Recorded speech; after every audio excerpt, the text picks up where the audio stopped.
የአርሴ ቤተሰብ ሶስት መረጃ ልሰጣችሁ ነው የመጣሁት። አንደኛው ዴክለን ራይስ የኢንተር ሚላን ጨዋታ ላይ ለምን አውቆ ቀገኘ፣ ሁለተኛው ነገር ደግሞ አንደኛ መጨረስ ለምን ይጠቅመናል፣ ሁሉንም ጌሞች ሊያሸንፍ ነው። ሶስተኛ ደግሞ ማን ነው ቸልሲ ይሄን ኤአይ የሆነ የ17 ዓመት ህፃን ልጅ ሂር ዊ ጎስ ብላለች ማለት ነው በ500,000 ፓውንድ። ለምንድን ነው የቸልሲ ትራንስፈር የሚመለከተን ካልክ የኛ ተጫዋች ነው ይሄ ልጅ የኛ ተጫዋች ሊሆን ነው። ገባ አይደል? ብራይተን አመጣችሁ፣ ሃይ ሌቭል ብራይተን 500,000 ከፍላ አመጣችሁ፣ ዴቨሎፕ አድርጋ ትሸጥልናለች ማለት ነው። ገባ አይደል? ያ በየአመቱ ኮታ ስላለብን ከቸልሲ የሆነ ተጫዋች መውሰድ ማለት ነው። ሃንግ ቀርቷል። ባይዘ እነሱ አይደለም ሃንግ ይመቱን፣ አሁን ተጫዋቾቻቸውን ሃንግ ነው የምንመታቸው። ስለዛ እቺ ኤአይ የሆነች ልጅ 2 ሚሊዮን ከፍለን እናመጣታለን ማለት ነው። ስትችል ካልቻለች ቸልሲ ይክሰርበት፣ ለሳውዲ አረቢያ ይሸጠዋል ማለት ነው።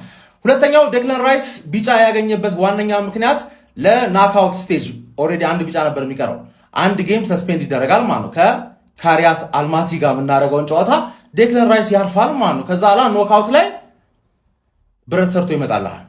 ተረዳኛለህ? ዋነኛው ነገር ደግሞ ማለት ነው አንደኛ መጨረሳችን ጥቅሙ ከኖክአውት ስቴጅ እስከ ኳርተር ፋይናል፣ ሰሚ ፋይናል ድረስ እስከ ፋይናል ድረስ ሁለተኛውን ጌም በሜዳችን ነው የምንጮተው። ላስት ሲዝን ትዝ ይላችኋል። ማድሪድን መጀመሪያ በሜዳችን ከዛ በሜዳቸው፣ ፒኤስጂን መጀመሪያ በሜዳችን ከዛ በሜዳቸው። አሁን ግን ሁሉንም መጀመሪያ በሜዳቸው ከዛ ላይ በእኛ ሜዳ ማለት ከበድ ያለ አድቫንቴጅ ነው። ሰዎች ያወራሉ፣ አርሰናል ይበራል። አርሰናል በአውሮፓ ሻምፒዮንስ ሊግ አንደኛ ሆኖ በማለፉ ማለት ነው የሚያገኘው ጥቅም፣ አንደኛ ጥቅም ፍጻሜ እስከሚደርስ ድረስ የመጀመሪያውን ጨዋታ ከሜዳ ውጪ ነው የሚጫወተው። የሚገርም አድቫንቴጅ ነው በእጁ ያስገባው። ሌላው ከፍተኛ ዳጎስ ያለ ገንዘብ ያገኛል። ሌላው በዛሬው ጨዋታ ላይ ዴክላን ራይስ ቢጫ ካርድ ሆኖ ብሎ የተመለከተ ነው ይመስለኝ። ምክንያቱም የካራት ጨዋታ ያመልጠዋል። ካራትን እንደ ካሮት ነው የሚገጠው የሚለት ያርሰናል ያለ ዴክላን ራይስ ማለት ግን 16 ውስጥ ቢገባ ኖሮና ቢጫ ካርድ ቢመለከት ኖሮ ቀጣይ ጨዋታ ያልፎ ነበር። አሁን ላይ ግን ዛሬ ቢጫ መመልከቱ ሆን ብሎ የተጠነሰሰ ሴራ ነው ይመስለኝ። ቪክቶር ዮኬሬሽ ግብ አስቆጥሯል። ገብርኤል ጄሱስ ግብ አስቆጥሯል። የአርሰናል ፕላን ኤ እና ፕላን ቢ አጥቂዎች ናቸው ግብ ያስቆጠሩት። ዛሬ የአርሰናል ተጫዋች የትኛውም ተጫዋች ጉልበት ያወጣ ተጫዋች የለም። ገብርኤል ማጋሊስ፣ ዲክላን ራይስ፣ ቪክቶር ዮኬሬሽ ቤንች ሆኖ የጀመሩት የቲሙ ስፓይናል ኮርድ። የሚገርም ሪቬንጅ፣ የሚገርም በቀል በሃፍ ቤንች በሃፍ ቋሚ ክርስቲያን ሙስኬራ ገብተው ማድረግ ያለበትን ነገር በሙሉ አድርጎ ተመልሷል። ማንን ያላስቀይመው ዘንድሮ አርሰናል ከስፔን አትሌቲኮ ማድሪድን፣ ከጣሊያን ኢንተር ሚላንን፣ ከጀርመን ባየር ሙኒክን አስከፍቷል። አርሰናል 2025 2026 ደገነርስ ሲዝን ነው፣ የመድፈኞቹ ዓመት ነው። ፕሪሚየር ሊግ 14ኛ፣ ሻምፒዮንስ ሊግ 4ኛ። እንደው አይገርምም? ሻምፒዮንስ ሊግ ላይ አሸብር፣ ፕሪሚየር ሊግ ላይ ወራዳ። ድሮም ከፍ ያለ ነገር ይመቸኛል። ለዛ ነው ዶርትመንድ ላይ 2 ማግባቴ ተናድጃለሁ። ባይዘው በቀይ ወጥቶባቸው 2-0 ማለቁ በጣም ተናድጃለሁ። ከአንዳንድ አጨራረስ ስህተት ምክንያት ጎሉን ቀንሼላችኋለሁ። ያው ዶርትመንድ ሲጀመር ሚስቴ ነበረች፣ አግብቻታለሁ፣ አለቀ በቃ። እና 4ኛ ተቀምጬ ሻምፒዮንስ ሊግ ቀጥታ ነው የማልፈው። አንድ ጨዋታ አደርጋለሁ፣ ከዚህ በኋላ ያለጥፌ ቀጥታ አልፋለሁ፣ አለቀ በቃ። ፕሪሚየር ሊግ የፋራ ነው፣ አይመቸኝም። ግማሽ ዓመት ሙሉ የቀለዱትን ሻምፒዮንስ ሊግ በልተው ሊሸውዱ ነው እንዴ? ምንድነው? የሚያምር ጨዋታ በቃ ዛሬ አሪፍ እድል የተፈጠረበት ጸዴ ጥሩ ጨዋታ አየን። በቃ ማርሴይ ሳይችልም ሊሆን ይችላል፣ ግን በቃ አሪፍ ጨዋታ አየን። እድሎች ተፈጥሯል፣ የተሳቱት ተስተዋል ምናምን። ፍሪምፖንግ ራሱ እንዴት ቅመም ነች ወስማም ሳላ እግሩ ዞረ የሆነ ሰዓት እንጂ አሪፍ ጨዋታ። ኢንዲቪጁዋሊ በጣም ጽድት ያ ቅጣት ምት ራሱ ሲቦዝ ላይ ሻምፒዮንስ ሊግ በልተው ሊሸውዱን ነው። ይህን ሲዝን እንድንረሳው ሊያደርገን ነው ይሄ አርነ ስሎት የተባለ ሰውዬ። ምንም ቅር እያለኝ ነው። እኔ ዛሬ እንደውም ነጥብ ጥለን ምናምን የሆነ ነገር እንዲንገጫገጭ ምናምን ነገር አስቤ ነበረ፣ ግን ሊሸውዱን ነው። አስተሳሰባቸው በጣም ነው የምንችለው፣ በጣም ነው የሚያምረው። ቡድኑ ተመልሷል ሙሉ ለሙሉ። በሻምፒዮንስ ሊግ ግን አንሸወድም። የአርሰናል ተከላካዮች ጋብሪኤልና ሳሊባ ተጎድቶ የነበረ ጊዜ ይሄን ያህል በሂንካፔና በእንትና ሲጮቱ ይሄን ያህል አፌክት አላረጋቸውም ብዬ በማሰቤ ይቅርታ የአርሰናል ደጋፊዎች። ያውም እናንተ በጣም በሚገርም ሁኔታ ነው በቃ አንድ ላይ ያደረጉት እነዛ ሞስኬራና ሂንካፔ ማለት ነው። እንደዚህ የተግማማ ማክሳ ላይ ደግሞ አይቻል ሁለት ጌም አስደስተን አሁን የማይረባ ሁለት ስህተት ትሰራለህ ለመጀመሪያዎቹ ሁለት ጎል ሲቀጥል ተውት። እኔ እኮ እንደ ዛሬ ሰልፍ ሲወጣ እንደ ዛሬ ተመችቶኝ ያውቃል። ኤት ኖር ያለ ኦራይሊ ያለ ወደዚህ ምናምን ሚድፊልደር ኦራይሊ እና ሮድሪ የሚጫወቱ መስሎኝ ኦራይሊ በዛው በሌፍት ጨዋታውን ሲጀምሩ ፔፕ ምን እንደነገራቸው አላውቅም። ኦራይሊ ያበደ ግራኝ ልጅ በዚህ በቀኝ በኩል በቀኝ እግሩ ቢሞት በቀኝ እግሩ እሱ ከሚያሻማ እኔ በእጄ ባሻማ ይሻል። እግዚአብሔር ነው ምላችሁ። በቃ አንዴም ተሳስቶ ለማሻማት አልሞከረም። ያበደ ሌፍት ፉትድ የሆነ ልጅ በዛ ጋር እሺ ተውት።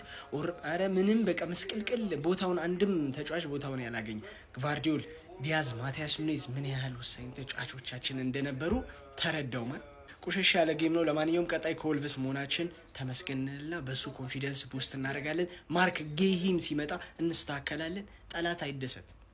የአርሴ ቤተሰብ 3 መረጃ ልሰጣችሁ ነው የመጣሁት። አንደኛው ዴክለን ራይስ የኢንተር ሚላን ጨዋታ ላይ ለምን አውቆ ቀረኘ፣ ሁለተኛው ነገር ደግሞ አንደኛ መጨረስ ለምን ይጠቅመናል፣ ሁሉንም ጌሞችን ያሸነፍ ነው። ሶስተኛ ደግሞ ማን ነው ቸልሲ ይሄን ኤያ የሆነ የ17 ዓመት ህፃን ልጅ ሂር ዊ ጎስ ብላለች ማለት ነው በ500,000 ፓውንድ። ለምንድን ነው የቸልሲ ትራንስፈር የሚመለከተን ካልክ የኛ ተጫዋች ነው ይሄድ የኛ ተጫዋች ሊሆን ነው ገባ አይደል? ብራይተን አመጣችሁ ሃይ ሌቭል ብራይተን 500,000 ከፍላ አመጣችሁ ዴቨሎፕ አድርጋ ትሸጥልናለች ማለት ገባ አይደል? ያ በየአመቱ ኮታ ስላለብን ከቸልሲ ነው ተጫዋች መውሰድ ማለት ሃንግ ቀርቷል። ባይዘ እነሱ አይደለም ሃንግ ይመቱ ነው አሁን ተጫዋቾቻቸውን ሃንግ ነው የምንመታቸው። ስለዛ እቺ ኤአይ የሆነች ልጅ 2 ሚሊዮን ከፍለን እናመጣታለን ማለት ስትችል ካልቻለች ቸልሲ ይክሰርበት ለሳውዲ አረቢያ ይሸጠዋል ማለት። ሁለተኛው ዴክለን ራይስ ቢጫ ያገኘበት ዋነኛ ምክንያት ለናክአውት ስቴጅ ኦልሬዲ አንድ ቢጫ ነበር የሚቀረው። አንድ ጌም ሰስፔንድ ይደረጋል ማለት ነው። ከካሪያት አልማቲ ጋር የምናደርገውን ጨዋታ ዴክለን ራይስ ያርፋል ማለት ነው። ከዛ ላ ኖክአውት ላይ ብረት ሰርቶ ይመጣልሃል። ተረዳኛለህ? ዋነኛው ነገር ደግሞ ማለት ነው አንደኛ መጨረሳችን ጥቅሙ ከኖክአውት ስቴጅ እስከ ኳርተር ፋይናል ሰሚ ፋይናል ድረስ እስከ ፋይናል ድረስ ሁለተኛውን ጌም በሜዳችን ነው የምንጮተው። ላስት ሲዝን ትዝላችኋል። ማድሪድን መጀመሪያ በሜዳችን ከዛ በሜዳቸው፣ ፒኤስጂን መጀመሪያ በሜዳችን ከዛ በሜዳቸው። አሁን ግን ሁሉንም መጀመሪያ በሜዳቸው ከዛ ላይ በእኛ ሜዳ ማለት ከበድ ያለ አድቫንቴጅ ነው። አፈትልኮ የወጣ ሰበር መረጃ ነው ይዤ የመጣሁት። ድምፁን እስከ መጨረሻው ከፍ አድርጋችሁ አጠገቢያችሁ ያለው ሰው ሁሉ እንዲሰማ አድርጋችሁ ቪዲዮን ተከታተሉት። ፕሪሚየር ሊግ ላይ ያለው ሎጎ ላይ ያለው አንበሳ አይደል? እሱን በስቦዝ ላይ ሊቀይሩት እያሰቡ ነው። ሙሉ የፕሪሚየር ሊጉ እንዳለ ተስማምቷልና እኛ ፈቃደኛ አይደለንም። እንዳትነኩብን፣ ልጁን አይን ውስጥ እንዲገባ እንፈልገዋለን፣ እንጠቀመዋለንና የስቦዝ ላይን ብቃት ላይ ያነጣጠረ ጥቃት ሊፈጸም ነው።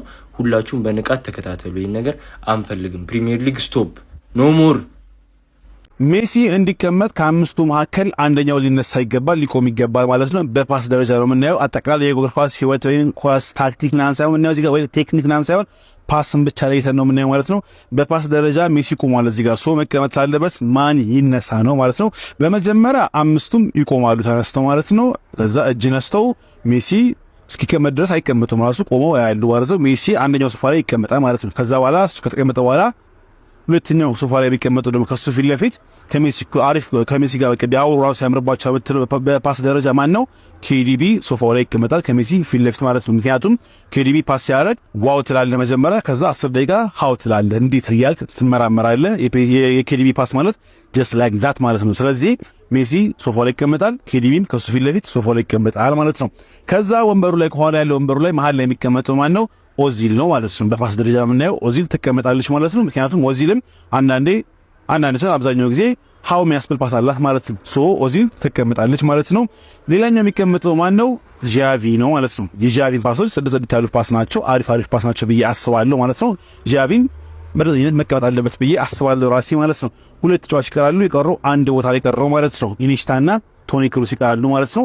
በፓስ ደረጃ አንዱ መቆም አለበት፣ አንዱ መቀመጥ አለበት ማለት ነው። እዚህ ጋር እናወራ ክሩስ አሪፍ ፓሰር ነው ሁሌ ይወራ ማለት ነው። ግን ደግሞ ፓሶቹ ብዙ ጊዜ ሃው የሚያስብሉ አይደሉም። በጣም አሪፍ ፓሰር ነው፣ ማንም እንትን የሚከደው አይደለም። በቃ ይሄ ምንድነው ረጃጅም ፓሶች ሳይሆን በጣም አሪፍ ናቸው ማለት ነው። ግን ደግሞ እንደነ ኬዲቢ እንደነ ኦዚል ምናምን ሃውና የሚያስብል ፓስ ብዙ ጊዜ አናይም ማለት ነው። ዋው የሚያስብል ፓስ ነው። ስለዚህ እሱ አሪፍ ፓሰር ነው ማለት ነው። ኢኒስታ እንደኔ ሞር ኢኒስታ የምናውቀው ከፓሰርነት ይልቅ ድሪብልና በቃ አለ አይደል አንድ ነገሮችን ነው የምናውቀው ማለት ነው። ሞር ነው በድሪብል የምናውቀው ማለት ነው።